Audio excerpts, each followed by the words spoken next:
Ready? Ready? Are y'all ready? Cause it's red talk. It's red talk. Tabby, Tassie. Hey, it's red talk. Rare, authentic, real experiences. That's what it is. Good evening, everyone, and thank you for joining us for another episode of It's Rare Talk. I am your host, Ty B. And I'm Tassie. And we're so happy to have you guys on tonight. Thank you. We want to give thank yous to everyone that has been tuning in, have been sharing, commenting. I'm sorry for those that I have missed your comments, but just know that we love you and appreciate you all. Tonight we have one of those, tough topics. But our guest, we have the pleasure of sitting down with her for the second time, y'all. For those, well, none of you know, but our guest on tonight, like, she is a serial entrepreneur. She's a mom, an author. Yes. She's a creator. She's been running a salon for over 40 some years. And let me tell you something. If I didn't know where she was from, I would have thought she was down south, because her hospitality, when we came to her, woo, oh my goodness. You remember that spread, cousin? Yes. I thought about that today. I said she had the chicken and the mashed potatoes and the rolls and the fixings, y'all. Like, she took care of us. I'm telling you. Y'all got to step up the game. If y'all bringing us to you, y'all got to step it up. So I wanted to share that because it's a lighter note, y'all. So this topic is tough. We're talking about trauma, y'all. We're talking about trauma. So, cousin, I'm going to let you go ahead and jump in, because we're excited to have her on tonight, y'all. Her name is Joanne Nicole Bryce. And, cousin, I'm going to let you go from there. Absolutely. I'm so honored to have you here on the show. Thank you once again for being with us. We are excited. We are happy to have you here. I'm excited how the Lord has truly used your life experience, and you are a true example of turning pain into purpose. And so I'm excited for what God is doing in your life. But we understand that what we see right now is your now. And we understand that even though we may see someone's now, there once was a then. Mm-hmm. And so if you don't mind, we're going to take you back to your days of then. So you are a sister, and so therefore your mother had 2 children. And tell us what that was like. Tell us what it was like, growing up initially with your mother and your sister. What was your mom's personality like? Mommy was a nurturer. She was a lover. She was an affirmer, an encourager, a motivator. She was very affectionate. And she saw the good in anybody. She was a provider as a single mom. She was working and going to school, but she was always present. Like, you always knew she was there. We sat down, we ate dinner together. She ironed our clothes at night, laid them out. Wow. She just was a mom, yeah. an engaging mom, a mom that you'd be happy to come home to. Oh, that blessed my soul. Absolutely. That blessed my soul to hear that, because mommies ain't ironing no more. Yeah, yeah. And not just that, but there are a lot of moms that are not being mommies. And I love how you even say mommy. I love how you say mommy. Yeah. I feel like mommy takes it back to that saying mom and mommy, cousin, you're right, is like it changes even the meaning of it. A lot of times people feel like, well, when we get grown, we don't say mommy no more, we say mom, but we're listening to you here describe your mommy and sounding like she was awesome, right? Like you said, a mommy that you would be happy, to come home to. Was she strict? Was she easygoing?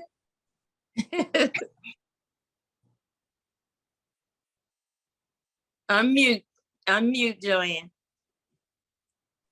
That's circumstantial. It depends on what she had to respond to. When it came to discipline, she didn't spare the ride at all. She let the ride go. She let the ride go.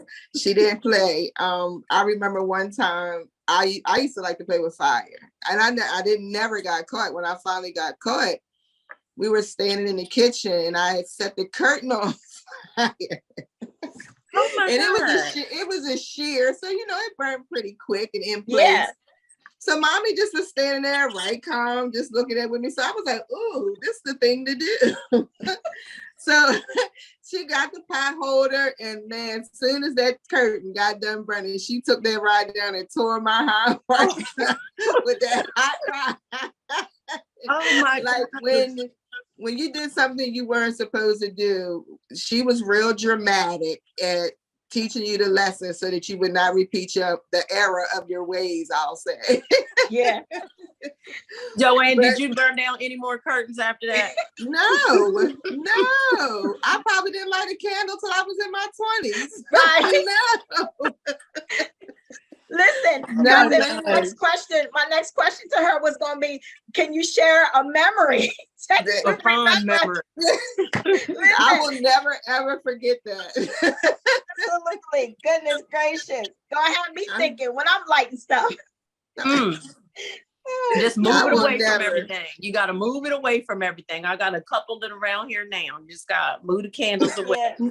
Yeah. But anyway, moving forward, just a little bit more. Do you remember like holidays? Do you have any fond memories of a holiday or birthday with mommy? Every day was a holiday to mommy, but the one thing that I remember her doing so often was on Sundays. She just would pick a random family member, and we just would go spend Sunday with them. We would just hang out, eat, talk, just be in the moment. Wow. And she done that all the time. If we weren't there, she gonna leave you a note, and then we going to the next house. But we are going to fellowship with some family on Sundays. That is important.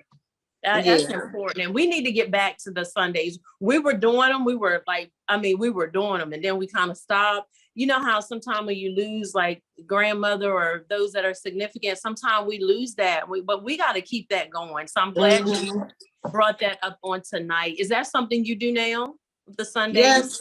Yeah. Well, no, not that often, but I leave notes. I leave a lot of notes. I send a lot of cards, and but actually this year, November, I just realized that it's 5 generations of us on my dad's side. So we're all going over for Thanksgiving, and I got a photographer to come get us some good shots. That's good. So I can't wait to do that. We haven't done it in a couple of years. Creating memories. Yeah. Yes. And it sounds like your mom was very family oriented. Yes. I love that, to take time out on a Sunday and say that we're going to go visit others. And, if they're not there, we're going to leave a note if we're going to go on to the next house. Like, I think that's pretty amazing.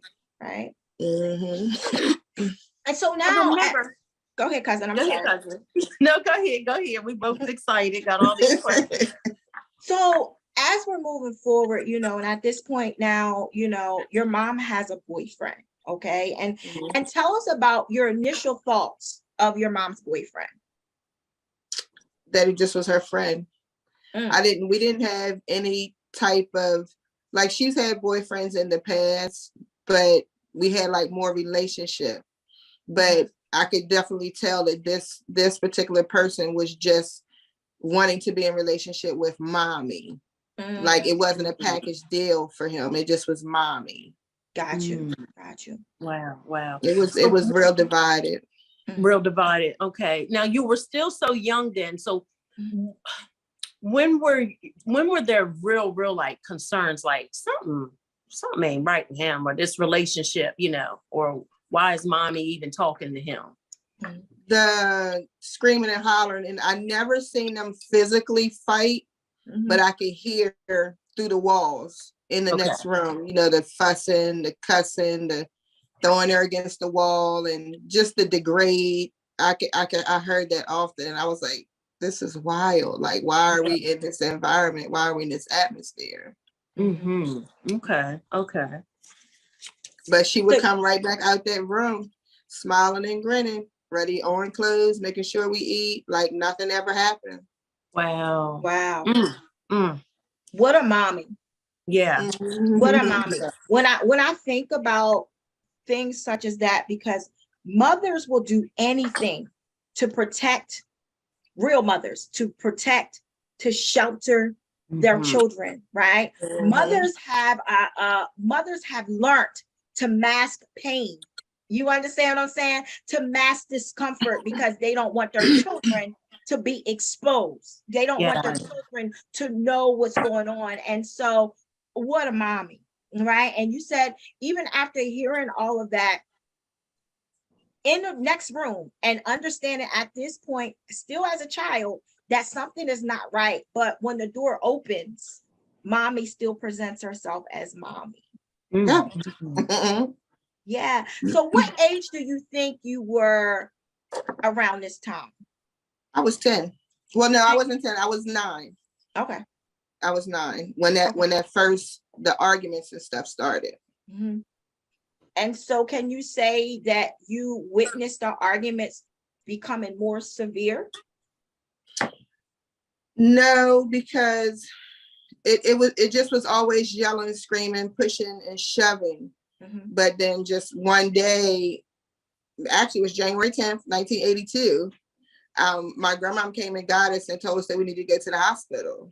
Mhm. And I walked in the hospital and she had galls around one side of her face. She had a body cast, 7 of her ribs was broke, her ankle was broke. And I'm like, what's going on here? I'm just thinking, car accident. It never even dawned on me Mhm. that he literally beat her up. Mm. Mm. Wow. Was she conscious? Was she conscious when y'all got there to see her? When we got to see her, she was. Wow. She Do you was. And she just cried. Just cried. Mm-hmm. You think it was more so because y'all seen her like that? Mm-hmm. Mm-hmm. To seeing her like that, and also I think her now where I'm at now, as a child, I didn't feel like that. I just was like, what's going on? But now I think that those tears were her internal pains too. Got you. Mm. Wow. What was your grandmother? Did she say much during all of this? When the abuse started to progress, because even that verbal abuse, you know what I mean? That's Mhm. one form. So, like you said, it started with the cussing and the screaming. What did your grandmother try to shelter y'all from it, or did she say anything? Did you go to her and talk to her about any of this stuff? Well, my grandmother she doesn't really talk about real life things. You just live, like, because that's how she was. She just had to figure it out and live. So, but she really didn't know exactly all that was going on until she had to take us to the hospital that day. Oh, and then she became a pit bull. Wow. Yeah, she was at his Explain a little bit neck. more of that when you say pit bull. Like when she would see him, it was all gas, no brakes. She was at his neck wherever she would see him at, telling him to stay away from my mom. And my grandma was a little lady, 5'4", and I think he's like 6'2", but she would not back. She was in his face every chance she got. And she tried to, of course she couldn't file papers and stuff because mommy was over 21. But any way she could intervene, she was on it. Did he keep trying to show up, even though your grandmother made it known, don't come here? Did he continue to try to show up at the house or reach out to your mom? When she got out the hospital, she went, because we didn't live with her. So when she got out the hospital, she went to stay. Grandma wanted us to come stay with her, of course. Okay. So yeah, he would call and she would grab that. You remember the rotary phone? She would slam that thing down. But yeah, he kept calling, even in spite of the restraining orders and all that. Wow. So, okay. Do you recall how long she was in the hospital? No. Okay. Did you, I know it was so long ago, but can you remember if you had a thought or ever said, I don't ever want to see him again, or he better not come back around? Like, do you remember ever thinking that or saying anything to your mom concerning him coming back around? No, because I just knew that my mom always took care of us, and I knew that Okay. she would be okay. That's how it's weird, because like that's how she raised us to survive. And I just knew, my confidence was in her, because she's always taking care of us. She's always made sure everything was okay. And I just forever knew that that's what she was going to be and who she was going to be. Yeah. That's powerful at a young age for you to even be able to, But hold on, cousin, not only just powerful, obviously her mother had to be impactful. Very. She had to be the mommy to set that standard that no matter what, mommy's coming through, right? Because Joanne would not have been able to think that.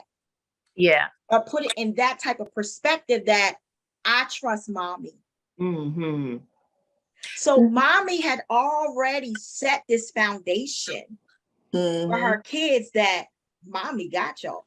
And not only that, God was giving her the wisdom and knowledge of what to feed us, because he knew ultimately everything that was going to happen.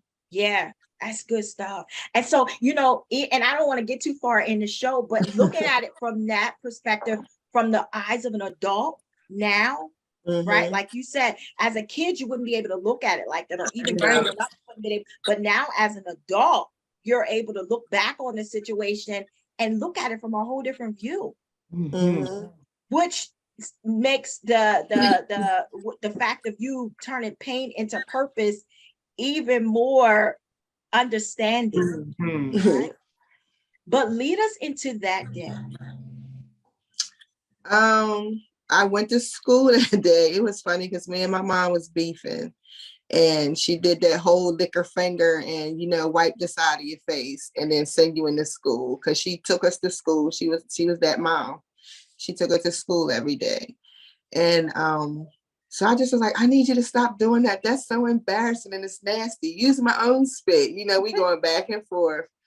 But later on that evening, she worked 3 to 11.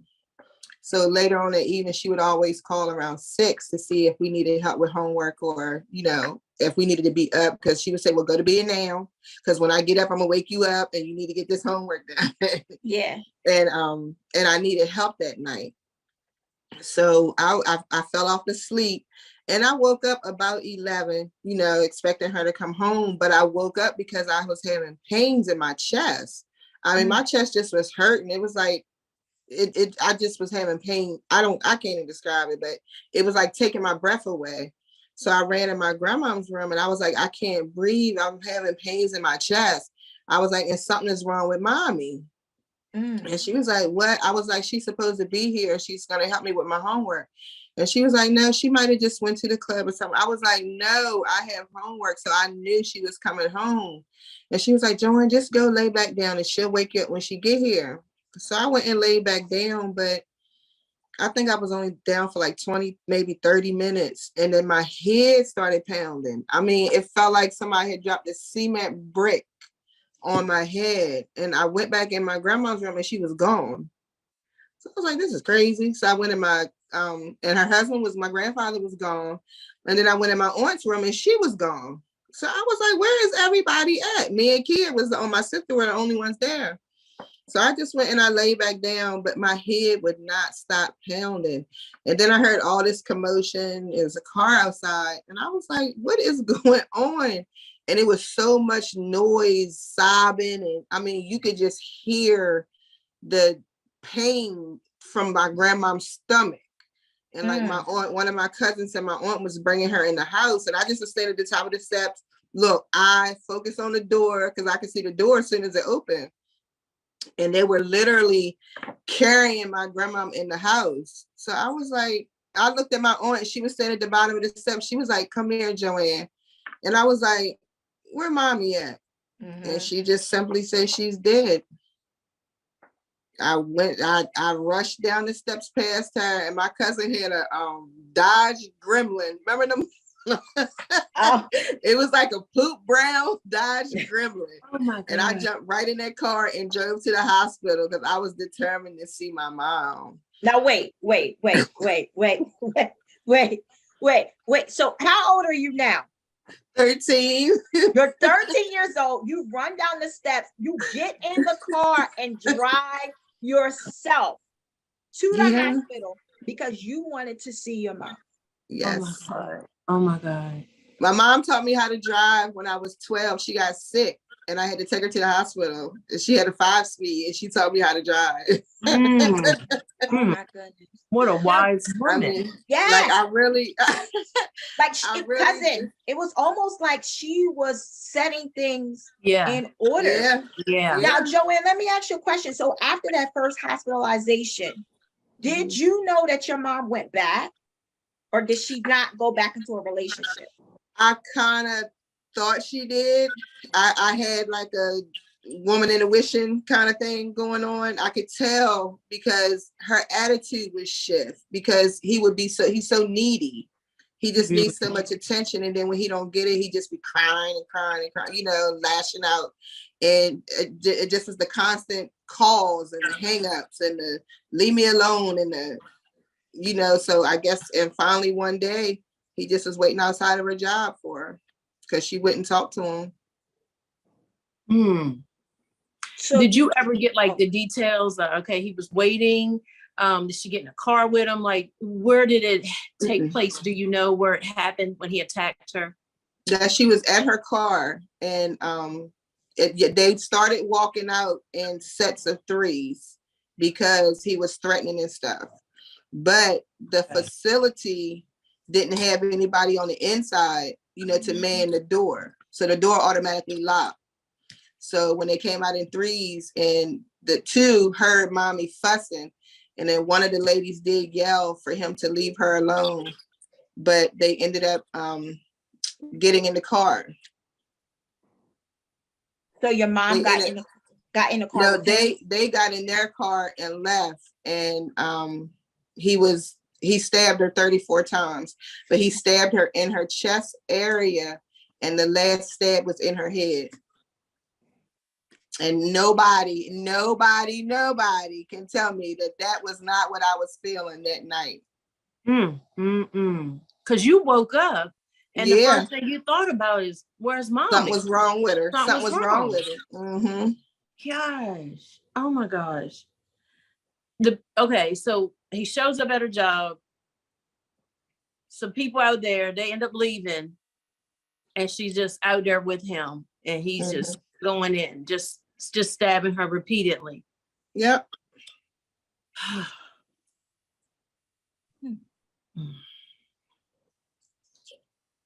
Madman. When you got to the hospital, what happened? What did you encounter? Because then the police come get, like, did you, the police come get you? Yeah, it took me back home. I told them I could drive home, just follow me. So they didn't need 2 people, and then somebody had to come back. Oh. But you get home, what do you recall? What do you remember? I know it's been so long, but I know some things are still fresh. But what do you recall when you get home and the days following? Like, just take us on this journey. I just remember coming back in the house. Everybody's still, crying. Everybody is crying and upset, but everybody's just so disconnected. Like, somebody sitting here, somebody sitting here, somebody hitting there. So I just went upstairs in my room and I just sat to myself. And I used to always, and like when it came time for her funeral, I mean, it was so, I had on the ugliest dress, first of all. This tan dress with these red trim. I'll never forget that ugly dress. But the casket was closed, of course, because her body was so beat up. And it was so many people there, but it was like I just was invisible at the same time. It just seemed like I just was walking around. I just had a bubble around me. And it just was like I was just I don't know. And even growing up later, it was like I did something wrong. Like that's how people be scared to approach me, or or I don't know, it just seemed like I did something wrong. Gosh. And that's what we want to talk about. We want to, so leading us right into our next set of questions. Growing up without your mom. Now you're 13. Your mommy, your safe place, your safe haven is now gone. And so there's a place of bitterness that's starting to rise up. Tell us about who raised you, and tell us about that place of anger and rightfully so. But what was that like at that time? My grandmother raised me, but at the same time, her daughter was murdered. You know, she's not getting no help. She's hurt. She don't know how to deal. She's not in any type of therapy. You know, therapy wasn't nothing back then. You pray and you move. Yeah. You figure it out, you know. Yeah. So yeah. it pretty much was every man was for himself. Because then now she's in her room, I'm in my room, my sister in her room, and we all just doing what we doing in our room. It's no type of, we don't sit down at the dinner table with each other. Everything just became so disconnected. And then I just was always in my thoughts. But man, listen, I had a best friend named Lisa. I call Lisa.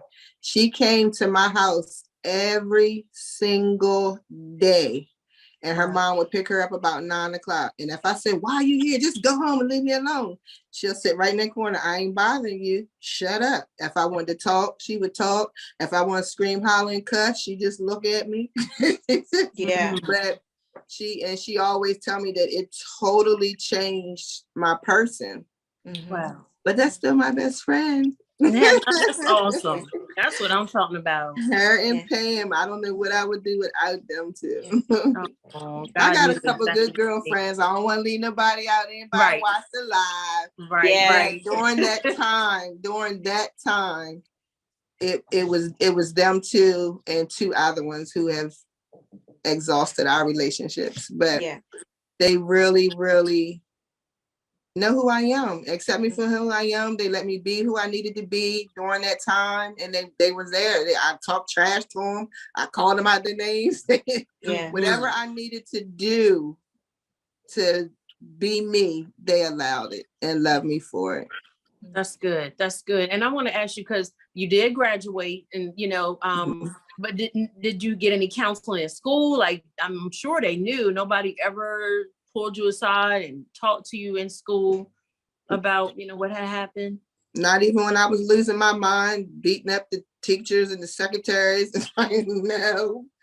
They just treated you like you were being bad. They pretty much, she just angry. She's a bad girl, angry girl, not getting to the root of what happened.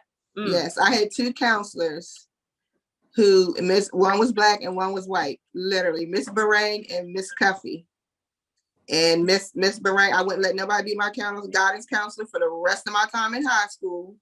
And Miss Cuffy was the secretary in that office. And when I was off, they know I come through that door rolling. But but they would they definitely helped me get through those years in that building. That's great. Because I can't imagine not having nobody, you know what I mean? Like, no, and just to throw something in real quick, it made me think about my husband was said to me when his parents passed, because I think he was like 7 and his parents passed 6 or 7 months apart. And it was like, nobody brought it up. Nobody pulled him aside in the school and like really took him under, you know what I mean? And so he always felt alone and out of place and stuff like that. So that's a lonely place, you know what I mean? To not have that. So thank God for your friends. And I'm praying all those that are viewing and hear it, that are your friends too, that everybody should know that, you know, that they know their place. You know what I mean? You acknowledge the 2 that were there, but everybody should know their place. But I just wanted to mention that, because now all we're hearing about is mental health, and they're getting into schools now and talking to the kids. But back then, that wasn't a big thing. It was like, what happens in this house, stay in this house. And nobody wanted to talk about anything. I hate that. Don't you hate that? Yes.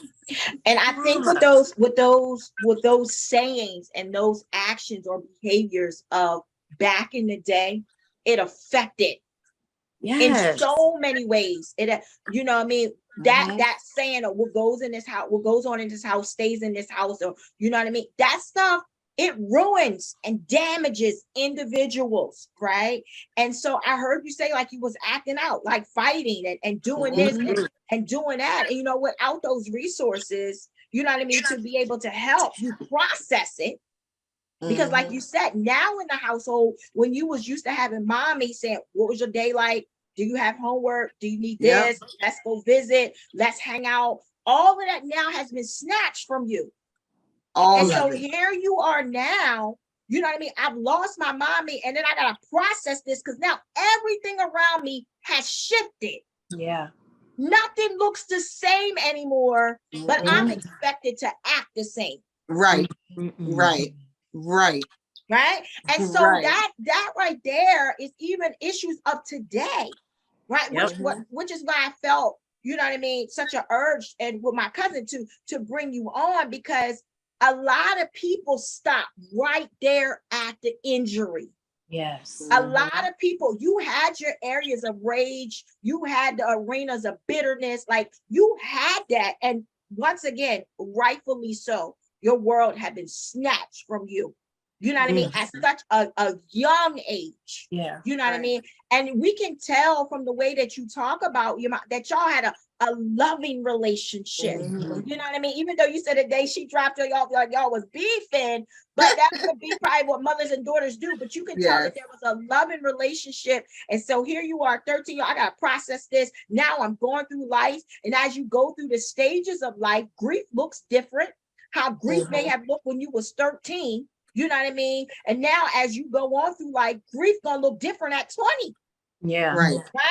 And so here you are now still trying to be a sister. You know what I mean? You have your grandma, but once again, everything around you, your world is now shifted. And now you're leading into an adult, but you still have unresolved stuff in you. Right? You know, let's just talk about that for a second now. Because I feel like people don't understand. I think sometimes people put grief on a timeline. There is no timeline when it comes to grief.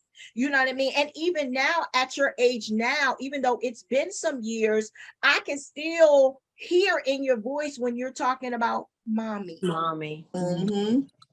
Right? It's almost like you still hear that young girl talking about mommy. You know. And so tell us, as you was growing older, getting older, now, you know, that was at 13 and now, you know, let's take us to the point where relationships are starting to happen in your life. You know what I mean? And did this situation with your mother impact your life in any way when it came time for you to date? Yes. Because I started doing the same thing. I got to nurture a man. I got to take care of him. I got to make sure he's okay. I got to make sure he has everything he needs along with my children. So when it's time for me to do something for my children and he wants something too, and my child is going to come first, then it's conflict. And honey, one thing for certain and two for sure, them 3 J's and all them other 5 that I took care of too, no, nothing or nobody's coming before them. So how old were you when you had your first child? 19. And then that's another thing. I was in so many relationships without being in relationships.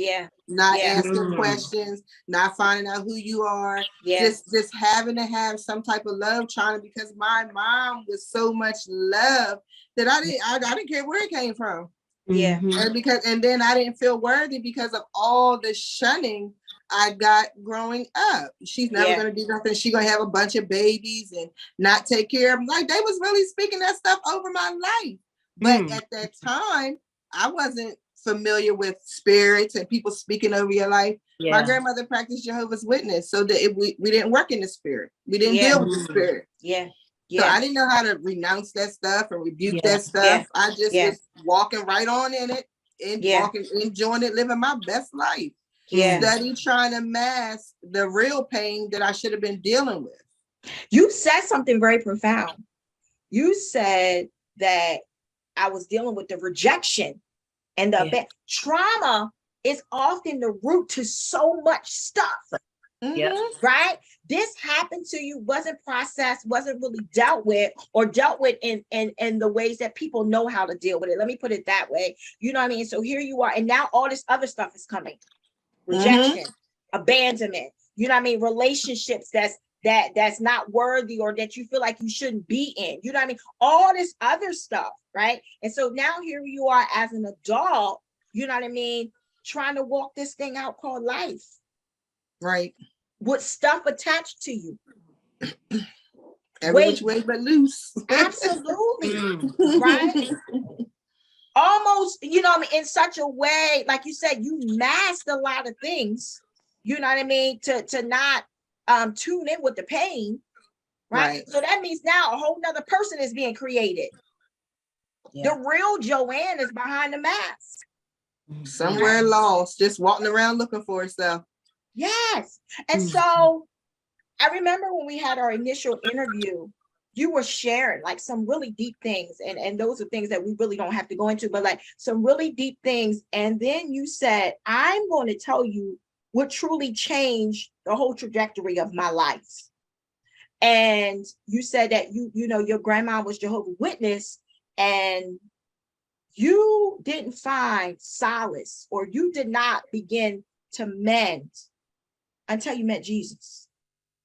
Listen, one of them best friends, Pam, she went and found Jesus first. Well, you know, growing up, when my mom first passed away, Bishop Wharton was not playing about me still going to church. Mommy took me to church when I was younger.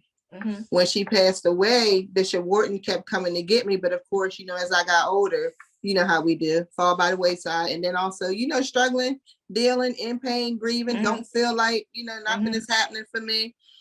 But Pam, my best friend, found Jesus, and our relationship started going further and further apart. Nah, sis, nah, no, you ain't. And literally, you know, I started working on my relationship with God, and I was so caught up in the rules, the regulations, the laws of religion, and I did not have a relationship. I didn't have an ear. I didn't have an unction. I didn't have a feeling for the things of God, and when God was talking to me. Because then once I did, I was like, man, God told me that, you know, a long time ago, my dumb behind still phone chill. You know, and it just changed everything. It taught me how to forgive, and not just by word, but by deed. It taught me how to be open and consider people foundations. Everybody has a story. And in their story, it determines and leads to how they live their life until they make a decision. I had a miserable childhood. I was angry. I was bitter. I was rejected. I was born into rejection. Father didn't want to know who I was. Got 2 different men on my birth certificate. Like, all of that stuff carries. Yeah. But at the end of the day, God is my daddy. God is my daddy, and he affirms me and shows me and uses me in mighty ways. And for so long, I stood behind the chair 46 years, helping people save lives, helping people create businesses, helping people open up this, open up that, figure out the problems to this, how to solve that, how to beat suicide. I mean, for years, I've done that. I am the child of the Most High. Yeah. I refuse to be miserable in my adulthood. And so if I'm miserable in my adulthood, I can't walk in my purpose. That's right. That's right. Do you remember that moment, like that aha moment? I know once you met Jesus is when you really start to like live and know that, okay, there's still freedom. Like, what? Forget all the do's and I can't do this. Not there's freedom, right? But what was your moment where it was like, okay, you're tired of crying or being angry and you just want to get up and live, like to become your best self? Do you remember or recall? Because it might not have been just one time, you know, because as we go from grace to grace, glory to glory. So do you remember those times, those moments of like, I'm ready to live. I'm ready to just get this off of me. September the 7th, 2012. It was my son's 15th birthday, my middle son. My mother's death anniversary is September the 6th. Mhm. Every year for 15 years, I would forget my baby's birthday. And that particular year, I would forget it until like the last minute. It would be either the 5th or the 6th. And I'm like, oh gosh, I gotta go get him something.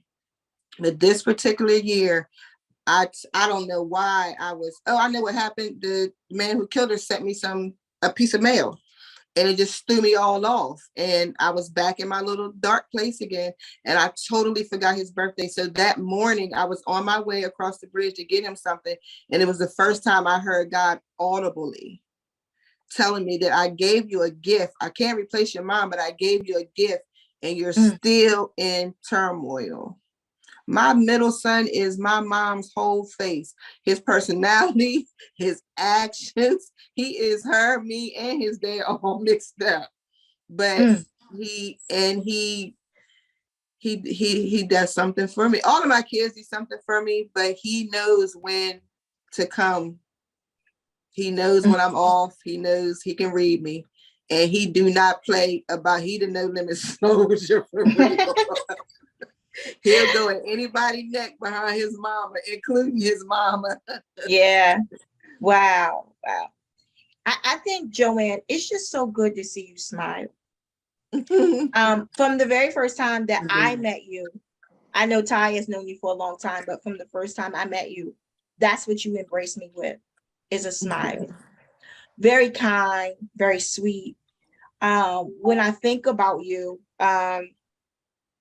I think about, you could be a woman bitter, stuck in a corner somewhere, mad, angry with the world, hate every male.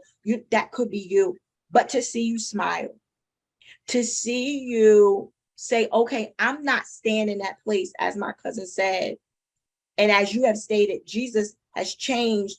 And it may have to be a part 2 to this, because your story is phenomenal, right? And it's so many pieces that we really have skipped over, but we got a chance to hear during our initial interview that blew my mind. Yeah, right? same here.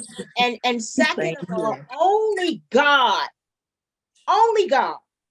can allow a person to forgive somebody who has taken away a loved one in such a way that you have a smile on your face, a smile of peace.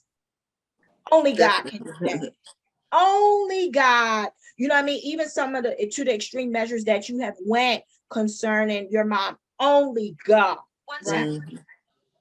And I want to share something with you too, Joanne. Go ahead. Some of your training ground was, well, now when you were behind that chair, you're listening to everybody else's problems, right?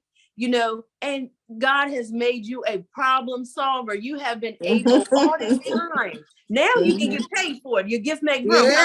Yeah. Think about, really thinking about your life, all those years behind that. You were counseling, you know what I mean? You were doing interventions. You were showing up for other people's kids, you know what I mean? Not just your 3 J's. And I know how you are about your children. You love your children, and you love Jesus, and people better come correct when it comes to your kids, right? Okay. All of them. But you had been in training all that time to help people, because some people haven't been through now everybody had their own story. I'm not saying that, and I know I can't minimize people's story. Everybody got a testimony, but there are people that have not been through things that detrimental, because it wasn't just that you lost a loved one. Your mother, the person that brought you into this world, was literally snatched, you know what I mean?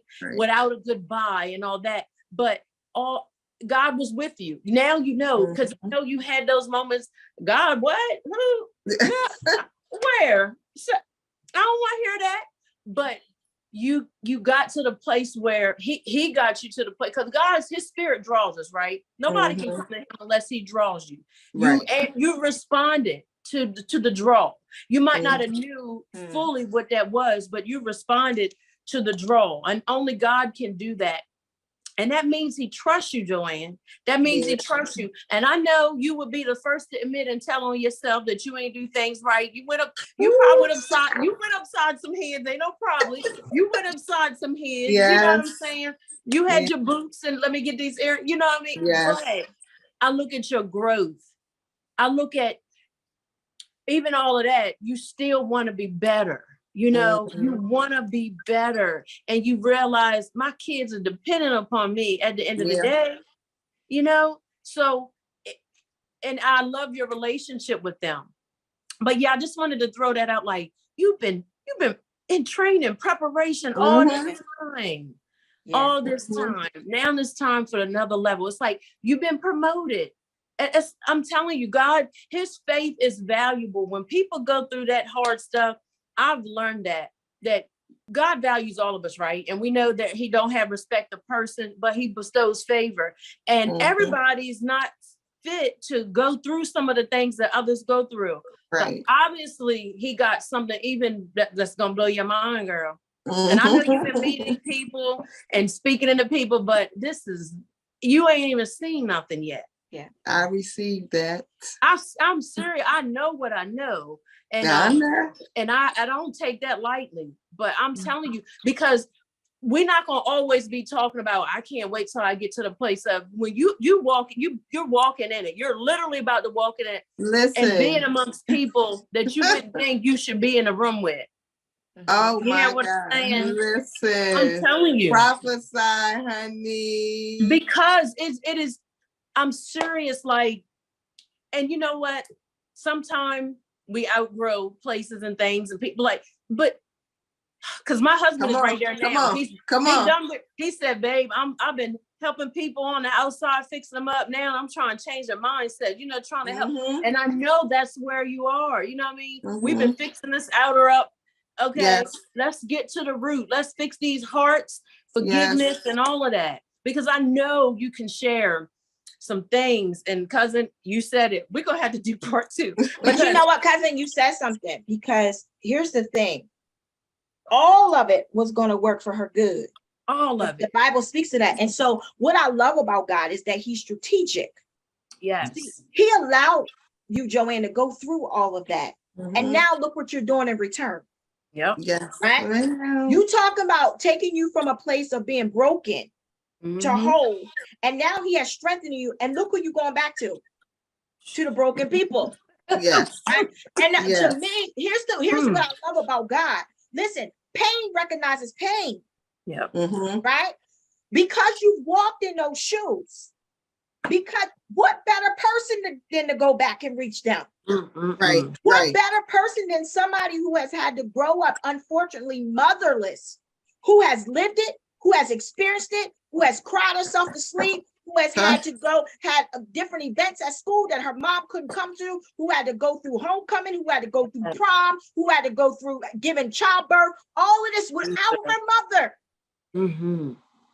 You had to, I couldn't even go to no proms and no homecomings, not with the people of the world. I didn't do none of that until I moved out my senior year and I was able to go to prom.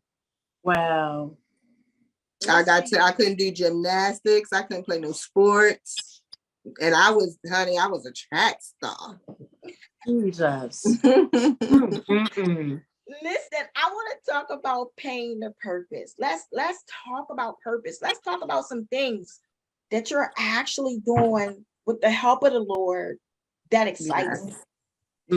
Well, my training, since I did my thug life training behind the chair.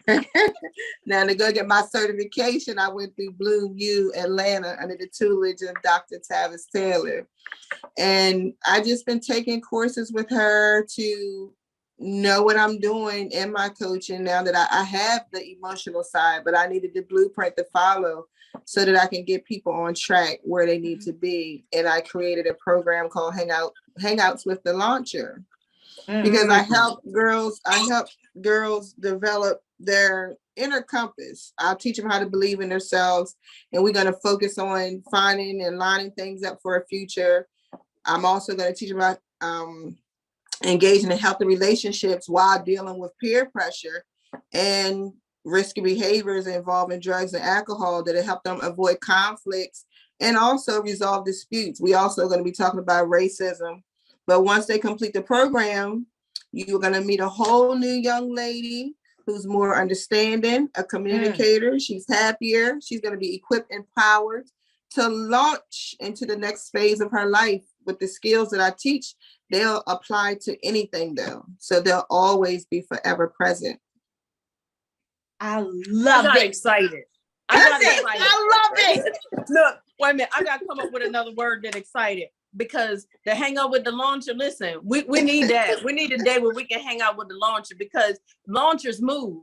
They make Yeah. progression. That means they're Yeah. going somewhere. Yeah. Oh, I Yes. love that. Come on, we got to set that up. Hanging out with the launcher. But wait, Yes. cousin, how about when she said embracing the inner compass? Yes, I know. Yeah. We so I'm often writing are that meant to down. be quiet. We're meant to be quiet, and we're meant to hide how we really, really feel, because we're so concerned with how everybody else feel about how we feel.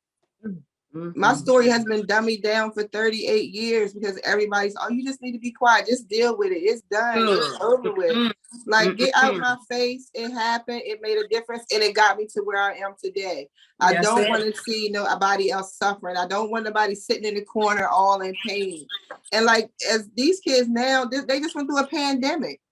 They've been Right. in the house with people they don't like and don't like them sometimes. That's Yeah. They it. need an outlet. They're walking around with no voice. Mm-mm. Yeah. And the more you walk around with no voice, I don't want them to be 50 like I am to arrive, and I haven't even all the way arrived. Right. You know what I mean? Like, you don't Yeah. don't take so long soaking in that, because then you in bad relationships and you having all these kids. I had 3 kids by 3 different men. That is 3, 6, 9, 12 personalities I have to deal with on a daily basis. Him, me, and what we made. Yeah. Like that, people need to think about that stuff. That They makes a don't. difference in a household. You That's gotta, good. I mean, you don't know who you gonna wake up to in the morning. That's That's good stuff. true. That's good Very stuff. good. Being careful with who you breed with. That's good stuff. But I Yeah. also like you. I like what you see. You said something. You said people saying just get over it. Just get over it. Just get over it. Get over what? Okay, get over the fact. You want me to get over the fact that my mom passed away? Okay, but guess what? Let's look. Let's check out the residue. My mom passed away, but let's check out what I got going on from the result Right. of that. Right? Right. And that's what people do. People just want to just say, oh, forget it, or act like it doesn't happen. No, expose it, deal with it, like you said, and then you're able to properly, you're healthy. You're able to move on in a healthy way, right? Because we learn how to malfunction well. You understand? Come We learn on. how to that is a problem. We learn how to malfunction well. No, That's if something is crazy. broken, it's not designed to be broken. Listen, fix it. That's Mhm. it. Fix it, And that's the because problem. when we malfunction, everything connected to us malfunctions. It leaks right down. And that's the thing. When people are growing up and they see these behaviors in people, I can't stand it. Oh, that's just how they are. No, they Yep, just like that's that a because lie. nobody has addressed it. Yeah, That's You need it. to address it so it won't grow into a bigger monster. That's Mhm. good. That's good. You and you ain't even giving us everything on tonight, honey. You hold back, but Yeah. you you said a lot, but one of the things you did say that, because I try to be a note taker. Note takers are money makers. We can't keep quiet, because how you gonna help folks? How you overcome by your testimony. So if you keep quiet, how do you continue to overcome? So we can't even listen to stuff other people saying. They rubbish. That's rubbish, and those are people that are stuck. Right. Those Right. are people And that are that's what's stuck. wrong. But that also is another hindrance, because It you're going is. around here and you make it like, oh, you so churchy, you ain't no earthly good, your poop did stink. So now you can't tell the testimony. So you're just watching people make mistakes because you don't want to expose yourself. Yeah. Like, come on. I did it. I got a t-shirt, a mug, I broke it. It's good. Yeah. Joanne, I love you. I love your realness love and you too. transparency. Because when people tell their story, they only tell partial. They tell the part that make them look good. No, tell it all. Tell what you did. Tell, Lord. Yes. You're gonna tell it all, tell the truth. You know what I mean? And that's how you help people, that realness, getting to the root of it. Oh my God, this is even with my children, one day they were talking about this lady, one of their friends' mom or whatever, being promiscuous. I was like, excuse me. I got 3 baby dads. I'm gonna need y'all to chill off all that because your mom ain't been no saint. Yeah. And somebody could be sitting at their house talking about your mom right now, just like that. That's good. You know, it's just the reality of it. That's good. That's good. Transparency is good. And I always say, when you deliver, you can tell it. If you deliver from it, if you heal from it, you can tell it. I can tell on myself. I can say whatever I've done wrong. If God has delivered me, if God has delivered me and I have the ability to share it, what are you going to do to me by keep talking to other people about it? I already owned it. And not only that, I get so tickled when people come at you with your stuff. This girl told me one time, don't nobody want to talk to you. You used to be a hoe. I know, and you know too, because you used to do it with me, but you don't want to tell nobody. Like, get out of here. Like, come on. But people just, and it's damaging. It is damaging. It is. Yeah, it really is. So because it could, like, when I was growing up, if somebody would just be honest and say, no, you don't want to know about that. Don't worry about that. I know I told my grandmother, I just asked you about sex education. Don't worry about that, Joy. Don't worry about that. So every Tuesday and Thursday, when she was going to her meetings, my little sex teacher was passing her by, teaching me about sex education. All you had to do was tell me. All you had to do was tell me. Like, just carry on the conversation. When your kids want to carry on the conversation, they want to talk, allow them to speak. Hold your little soft feelings. Hold them. Just hold them, because give them a free space. I don't want my kids going to find out anything in the streets, because the streets don't love them. That's right. That's right. Ask me. It might hurt. I might want to cut my eyebrows off, but we're going to tell. Sometimes the stuff they tell me, I don't want it, but I'd rather them come and share it with me. Absolutely. That's it. Listen, I'm so glad that the Lord has healed you and that you are doing some absolutely, you are doing some amazing things. And so if someone would like to get in contact with you, how do they do that? They can go to my link tree. Let me see. I should be able to post it on the thing. I will be speaking at a Calling All Lioness that comes with Success, Been Not Broken event, December the 10th. Yes. In Graysonville. But I'll also be speaking in Atlanta on December the 2nd at a mastermind. And I'll add the link later, because you probably can buy tickets to see that online. I know that they're sold out in person.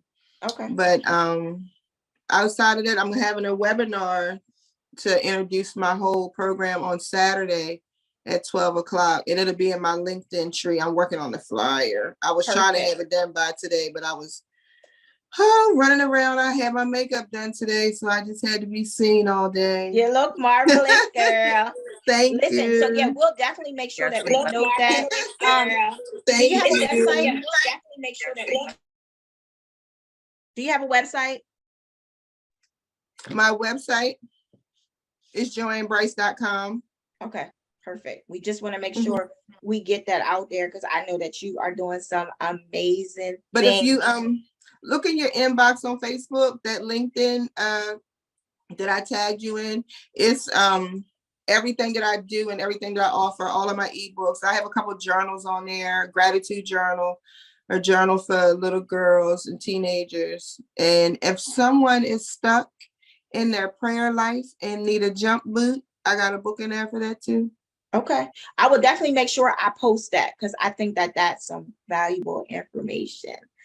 So listen, as Ty C, and I'll let Ty B have last words as Ty C, I just want to say thank you so much for being a part of Rare Talk. Your experience is definitely rare. What God is doing in your life is awesome. I'm excited. I'm hoping I'll be around to continue to watch God move you on this journey, doing some great things, going back and trying to help men and heal some other broken people. Because like I said, you know what it's like. You've experienced it. But I also believe that you are a physical being, an example to the world that, listen, once broken, but can be made whole. So I just want to say shout out to you. I want to Thank say you. kudos to you. I want to say your smile looks marvelous. And I Thank know that it's you. not just something for social media, because I've seen you in person when there was no camera and you still wore the same smile. So I'm Thank just you. excited for what God is doing in your life and doing in ministry in your life. Stay connected to God and continue to be great. You better believe it. Thank you. Yes, so we do, once again, we can't thank you enough, sis. I just had to underline 2 words that stood out, and I just love how God would download stuff. So I have to speak this. I'm learning not to be quiet, because I've always, but that's a past thing. I had always been one to downplay if I hear God or I have something, because I never wanted to be seen, or, but forget people.